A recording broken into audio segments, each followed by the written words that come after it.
नमस्कार विद्यार्थियों, मैं जयंत पारेख स्वागत करता हूं आपका जीके बाई डीके चैनल पर। विद्यार्थियों, आज का जो विषय है वो रीट के नए सिलेबस के ऊपर आधारित है और बहुत ही महत्वपूर्ण बात यह है आज की कि इस सिलेबस के बाद अब हमारी रणनीति जो है वो कैसी होनी चाहिए, सिलेक्शन के प्रति हमारी जो सोच है वो किस प्रकार से अब काम करनी चाहिए। क्या करें ऐसा कि अब इस परिस्थिति में कि भाई क्वालिफाई एग्जाम के बाद हमारी जो मेन एग्जाम होगी वो पूरी तरह से सिलेबस पे आधारित है, पूरा सिलेबस तय हो गया है और उसके ऊपर ही हमें नौकरी मिलनी है, वही हमारी सीधी भर्ती है। तो उस चीज को ध्यान में रखते हुए किस प्रकार से अब हमारी रणनीति हो और ऐसा क्या करें कि अब हम सिलेक्शन से बिल्कुल नजदीक और निश्चित रूप से हम सिलेक्शन ले सकें, ऐसा क्या किया जाए। चलिए शुरू करते हैं आज के इस विचार को। ध्यान से देखिएगा। सबसे पहली बात कि अब ये एग्जाम जो है वो रीट ना होकर क्या हो गई, अध्यापक ग्रेड 3 हो गई। रीट क्वालिफाई एग्जाम हो गई जो बहुत अच्छा हुआ। इस एग्जाम के आधार पर नौकरी लगना वास्तव में भी सही नहीं था, क्योंकि इसके अंदर क्या था कि कोई व्यक्ति अगर मान लीजिए संस्कृत या हिंदी में बहुत ज्यादा नंबर लेके आ रहा है और टीचर बनना है उसे सामाजिक का, वहां वो उस आधार पर सिलेक्शन ले गया तो बच्चों को वो संस्कृत और सामाजिक हिंदी तो पढ़ा नहीं रहा, वो पढ़ाएगा क्या, सामाजिक पढ़ाएगा। तो सही नहीं बैठ रहा था ये। वास्तविक रूप से देखा जाए ना तो बच्चों के लिए भी चीज सही नहीं थी। सही जो वास्तव में सिलेक्शन होकर के जो वास्तविक टीचर जाना चाहिए था वो नहीं जा पा रहा था।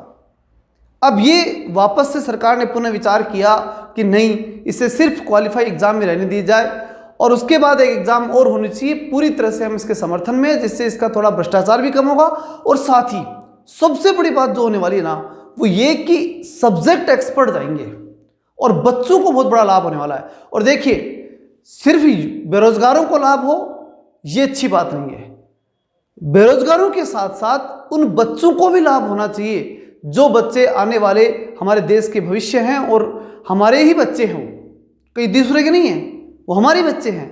उनके बारे में भी नहीं सोचेंगे और बिल्कुल निहित स्वार्थ में चलते जाएंगे, ये बिल्कुल सही नहीं है। इसलिए दोनों के बारे में सोचना आवश्यक था और बहुत ही अच्छा डिसीजन रहा। और जो भी तरीके से जो जिस प्रकार से एग्जाम होने वाली है ये भी वास्तव में बहुत ही अच्छी तरीके से जो है वो सोच विचार करके जो है ये रणनीति काम में ली गई, पूरी तरह से स्वागत योग्य है। अब इसे समझ करके और हमें आगे बढ़ना है, इस बात को ध्यान से देखना, इसकी रणनीति उस हिसाब से बनाना कि अब ये मौका नहीं छूटना चाहिए, ये पक्का देखना है अपने को। अब क्या करें इसके लिए, देखिए सबसे पहले हम जानते हैं कि इसमें आने वाला क्या है। आपको सबको मालूम है, लेकिन इसके अंदर जो काम की चीज है ना वो मैं बताऊंगा, ध्यान से सुनना। पहली बात, राजस्थान का भौगोलिक और ऐतिहासिक साथ ही सांस्कृतिक ज्ञान। मतलब ये कह सकता हूं कि मैं राजस्थान की हिस्ट्री, राजस्थान की कल्चर और राजस्थान की ज्योग्राफी, ये तीनों विषय आएंगे और तीनों कितने नंबर के आने वाले हैं, 70 नंबर के। ये बहुत जरूरी है। इससे सबसे बड़ा फायदा क्या होने वाला है कि जो आउट ऑफ स्टेट विद्यार्थी हैं वो बाहर हो जाएंगे, तो निश्चित रूप से यहाँ के बच्चों को लाभ मिलेगा और इसमें कोई दो राय नहीं है, पहले यहाँ के बच्चों को मिलना चाहिए। हर स्टेट में ऐसा होता है, हर स्टेट में ऐसा होना ही चाहिए, क्योंकि वो उस राज्य में ही वो विद्यार्थी अगर योग्य नहीं है और वो उस राज्य के अंदर ही टीचर नहीं बन पा रहे और बाहर से आकर के बनते, तो क्षेत्रीय समानता की स्थिति वहां निश्चित रूप से बन जाती है और एक दूसरे में मन में द्वेष की भावना भी उत्पन्न होना स्वाभाविक है। इसलिए ये सबसे प्लस पॉइंट तो ये है, इसे सबसे ऊपर दिया गवर्नमेंट ने, बहुत अच्छा काम किया। 70 नंबर हैं और ये आप बचपन से पढ़ते आ रहे हैं, राजस्थान का इतिहास, भूगोल, जो संस्कृति, और इतने दिनों से पढ़ रहे हैं तो निश्चित रूप से मजबूत ही होगी और इसे मजबूत और करना है, ये बात आपको ध्यान रखनी ही होगी। दूसरी बड़ी बात, ये बड़ी बात बोल रहा हूं मैं, ध्यान सुनना, राजस्थान का सामान्य ज्ञान। अब आप पूछोगे सर ये क्या था, ये भी सामान्य ज्ञान ही तो था, ये क्या था फिर? ये देखिए, ये जो था वो स्पेसिफाई 3 विषयों के ऊपर था, हिस्ट्री, कल्चर और जो है ज्योग्राफी।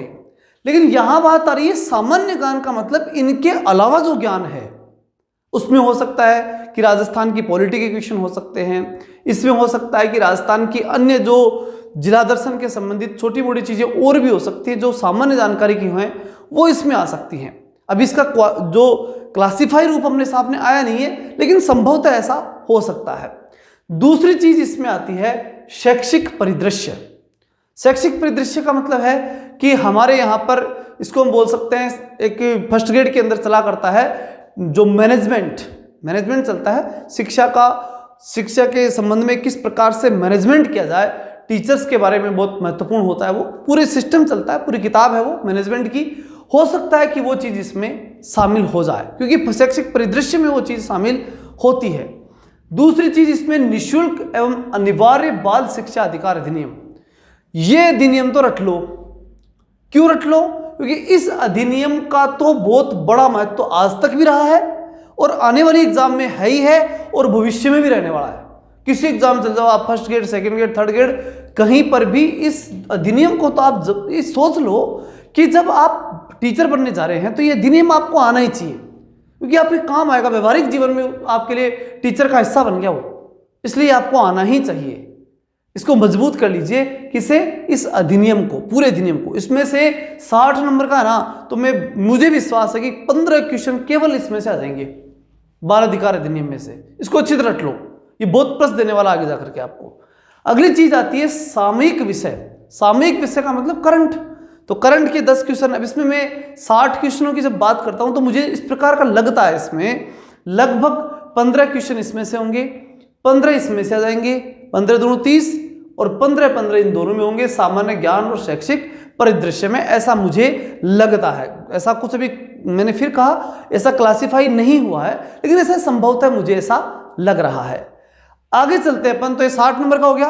अब देखो यहां बहुत बड़ी बात क्या है, 70 और 60 दोनों मिलाते हैं ना अपन, तो ये कितना चला जाता है? 130 के लगभग जा रहा है। जाहिर है 130 हो गई, 60 और 60 120 और 10 130 चला गया। अब अगली चीज आती है संबंधित विद्यालय विषय का ज्ञान 120। मतलब ये सिर्फ राजस्थान का नॉलेज लेकर के आप सब्जेक्ट के बराबर खड़े हो सकते हैं।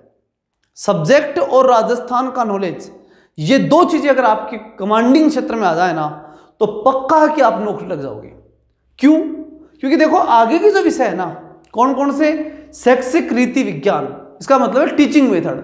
टीचिंग मेथड के 20 नंबर के होंगे, ये अंक है, ध्यान रखिएगा, प्रश्न नहीं है, ये अंक है। हो सकता है कि 1 नंबर एक क्वेश्चन भी वो दे दिए जाए, वो आगे का विषय, लेकिन ये भी इतना तय किया गया कि इतने अंकों के क्वेश्चन होंगे। तो 20 नंबर के क्वेश्चन जो है किसमें से आने हैं? टीचिंग मेथड से आने हैं। टीचिंग मेथड और साइकोलॉजी दोनों में मिलाकर के मात्र 40 नंबर के क्वेश्चन आने हैं। बहुत से लोग इसे थर्ड ग्रेड मतलब साइकोलॉजी फिक्स कर दिया, और ऐसा नहीं है भाई। थर्ड ग्रेड का मतलब है विषयों की जानकारी, क्योंकि पढ़ाने क्या जा रहे हो आप? विषय पढ़ाने जा रहे हो। साइकोलॉजी की जानकारी होना जरूरी है, लेकिन आप बीएड में क्या किया आपने? साइकोलॉजी पढ़ी है, बहुत कुछ पढ़ा है वहां आपने। साइकोलॉजी के अलावा मतलब मेरे को नहीं लगता कि और कुछ विषयों को पढ़ा होगा। तो बीएड में बहुत कुछ पढ़ लेता है बच्चा। फिर उसके बाद में आप जब रीट की एग्जाम दे रहे हो तो रीट में साइकोलॉजी का काम हो गया। तो बहुत ज्यादा अब उसको खींचने की आवश्यकता सरकार को भी नहीं लगी और वास्तव में होनी भी नहीं चाहिए, क्योंकि अब आप ले रहे हो सब्जेक्ट टीचर। तो पूरी तरह से परफेक्ट सब्जेक्ट टीचर हो, इसके लिए टीचिंग मेथड हो गया, बहुत अच्छी बात है, वो उसी में जुड़ गया एक तरह से। ठीक है, सब्जेक्ट में जुड़ गया वो भी। तो मात्र 20 नंबर साइकोलॉजी के दिए, बहुत ही अच्छा निर्णय था। इससे क्या होगा कि साइकोलॉजी का जो झूठा बर्डन होता है ना सब्जेक्ट के ऊपर, कि सब्जेक्ट को छोड़कर के साइकोलॉजी की तरफ बच्चे भगने लग जाते हैं, ये एक तरह से कम हो गया और बहुत ही अच्छा रहा। बहुत ही सही निर्णय ये लगता है कि सब्जेक्ट एक्सपर्ट आएंगे। अब बच्चे जो टीचर पढ़ाएंगे उनमें सब्जेक्ट का ज्ञान भी होगा, वहाँ खड़े होकर के फिर उनको कुछ आए ही नहीं तो बच्चों को पढ़ाएंगे क्या? तो ये बहुत सही डिसीजन मुझे लगता है व्यक्तिगत रूप से। अगली चीज आती है सूचना तकनीकी। अब तो ये तो देखो ये स्वाभाविक है, सूचना तकनीक का इतना क्वेश्चन देना जरूरी इसलिए था कि आजकल बहुत से लोग ऐसे भी होते हैं जिन्हें टेक्निकल का ज्ञान नहीं है, और बिना टेक्निकल नॉलेज के तो आजकल स्कूल चलाना बड़ा मुश्किल हो गया। हर चीज टेक्निकल नॉलेज से जुड़ी हुई है, तो टीचर जो जाएगा वो टेक्निकल जानकारी होनी जरूरी, उसके लिए बहुत ज़्यादा जरूरी थी। इसलिए क्वेश्चन 10 नंबर के दिए भले ही, लेकिन एक सामान्य जानकारी टीचर को हो जाएगी, क्योंकि वो कंपटीशन की तैयारी के रूप में उसे लेगा, तो बहुत अच्छी जानकारी लेकर के वो वहाँ पे जाएगा। इतना भी स्वाभाविक है कि ये बहुत अच्छे स्तर को तैयार करेगा, क्योंकि कंपटीशन है तो खुल के तैयारी करेगा और करनी भी चाहिए। देखिए 50 नंबर ये भी हैं ही अपने स्तर पर, हालांकि मैं 20 को तो इनमें काउंट करता हूँ। क्यों? क्योंकि ये क्या है, टीचिंग मेथड है, तो लगभग सब्जेक्ट के रिलेटेड ही रहता है। हालांकि साइकोलॉजी का रूप होता है, लेकिन होता सब्जेक्ट रिलेटेड ही है, तो कोई दिक्कत नहीं है। बच गए कितने? 30 नंबर। ये 30 नंबर भी अपने आप में वैल्यूएबल है, ऐसा नहीं है, नहीं है, लेकिन चूंकि केवल इन पे जोर देने की अब आवश्यकता नहीं है, जितना बर्डन पहले आप साइकोलॉजी पर दिया करते थे उतने की अब बिल्कुल आवश्यकता नहीं है। अब आपको आवश्यकता है सिर्फ और सिर्फ अपने सब्जेक्ट की कमांडिंग की आवश्यकता है, जो आपको करनी ही पड़ेगी। अब रही बात, आप ये कहोगे सर रीट तो पास कराएं, रीड तो करें, बहुत जरूरी हो गई है। ये तो बात सेकंड पेपर की है, जो बाद में क्वालिफाई होने की बाद की बात है। रीट की जो मैं बात कर रहा हूं आपके सामने, तो देखिए रीट में आपको 80 से लेकर के 90 नंबरों के बीच विभिन्न कैटेगरियों के विद्यार्थियों को चाहिए। तो वहां पर आप अगर एक सामान्य तैयारी और इतनी कि आप कम से कम 100 या 125 तक का टारगेट लें, अधिकतम 105 या 10 का तो पर्याप्त है, क्योंकि 90 से ऊपर भी ले आए तो भी क्वालिफाई ही हो, और 90 से कम भी रह गए, मान लीजिए अगर आपकी कैटेगरी में भी आप हो तो भी आप क्वालिफाई हो। क्वालिफाई का है, लेकिन फिर भी मैं कहूंगा अगर आप क्वालिफाई ही नहीं हुए तो फिर तो कोई मतलब नहीं इसका, ये सारा खेल खत्म है। इसलिए सबसे महत्वपूर्ण तो है क्वालिफाई के लिए तो आपको मजबूती से चलना ही है, दुश्मन को कमजोर तो नहीं मानना है। लेकिन हाँ मैं ये कहूंगा कि सब्जेक्ट मजबूत अगर आपने कर लिया तो निश्चित रूप से आप रीट में भी लाभ दोगे, रीट में भी बहुत अच्छा स्कोर कर जाओगे, और फिर यहाँ जब नौकरी लगने की बात आएगी तो निश्चित रूप से आप बहुत अच्छा परफॉर्मेंस कर पाओगे। तो अब जो है हमारी तरफ से ये बात कहने के बाद में जो बात कह रहा हूँ वो ये कि जल्द ही हम एसएसटी के इतने दिन में इसी कारण से लगातार वीडियो आपको नहीं दे पा रहा था। कारण यही था क्या कि भाई एक बार क्लासिफिकेशन हो जाए, समझ में आ जाए कि आएगा क्या एग्जाम में। अब देखिए मैं क्वालिफाई एग्जाम की तैयारी के मूड में नहीं हूँ, मुझे इतना विश्वास है कि आपने जब रीट की तैयारी की थी तो पूरी तैयारी की थी, और उसमें लगभग आपका अच्छा अंक आए भी थे और आ भी जाएंगे। फिर भी हालांकि मैं एसएसटी का टीचर हूँ तो एसएसटी लगातार आपको पढ़ाऊंगा, एसएसटी यहाँ भी आनी है, 120 नंबर है, तो एसएसटी की पूरी गारंटी मैंने ली थी और मैं लूंगा, इस बात को निश्चिंत रहिए आप। जब मैंने कह दिया तो मैं करूंगा, एसएसटी का टोटल सिलेबस आपको पढ़ाऊंगा। कितने व्यू आते हैं ये मैं विचार नहीं करता, मैं एक टीचर हूं और मैं अपना काम करूंगा। आप एक स्टूडेंट हैं, आप अपना काम कीजिए। आपको लगता है कि आप मेरे से ज़्यादा बेस्ट कहीं और पढ़ सकते हैं तो आप वहाँ जाइए, उससे कोई समस्या नहीं हो। तो डिजिटल युग है, बहुत अच्छा ऑप्शन मिल गया आज की दुनिया में, लेकिन मेरा प्रयास लगातार जारी है। और अब जो है इस बात की क्लासिफिकेशन होने के बाद अब मैं आपको रेगुलर क्लासेस दूंगा एसएसटी की। अब तैयार रहना। 2-3 क्लास मैंने पहले डाली थी, लेकिन चूंकि बच्चों में भी उतना जो है एक्टिवेशन नहीं आया था और कुछ कारणों से जो है मैं भी नहीं डाल पाया। लेकिन अब कोशिश ये करूंगा कि रेगुलर आपको एसएसटी की वीडियो डाली जाए, क्योंकि आप एक्टिव हो सकते हैं, ऐसा मुझे विश्वास है। क्योंकि आप अब समझ में आ गई होगी आपकी बात कि किस प्रकार से अब सिलेक्शन होगा। तो अब आप समझ में आने के बाद में अगर नहीं एक्टिव है तो वो आपका विषय है, लेकिन अब कोई दिक्कत नहीं होनी चाहिए मेरे हिसाब से पढ़ने वाले विद्यार्थियों को।